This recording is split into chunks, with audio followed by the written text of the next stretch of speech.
Nipah चौरंगी वटि खुलियल gutter में ॿार जे किरण वारो मामलो। सिंध हुकूमत जे रेस्क्यू ऑपरेशन में कोताही कंदड़ ऑफिसरनि ख़िलाफ़ कार्रवाई कई वई।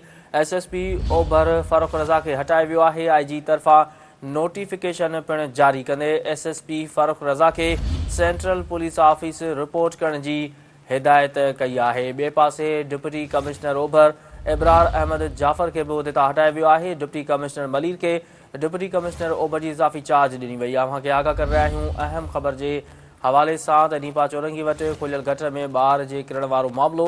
सिंध हुकूमत जे रेस्क्यू ऑपरेशन में कोताही कंदड़ ऑफिसरनि ख़िलाफ़ कार्रवाई कई वई।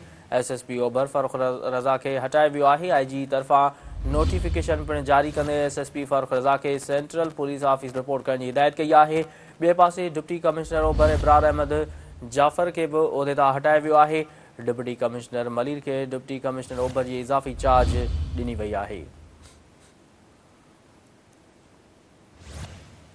अहम ख़बर खां आगाह करे रहिया आहियूं त नीपा चौरंगी वटि खुलियल गटर में ॿार जे किरण वारो मामलो। सिंध हुकूमत जे रेस्क्यू ऑपरेशन में कोताही कंदड़ ऑफिसरनि ख़िलाफ़ कार्रवाई कई।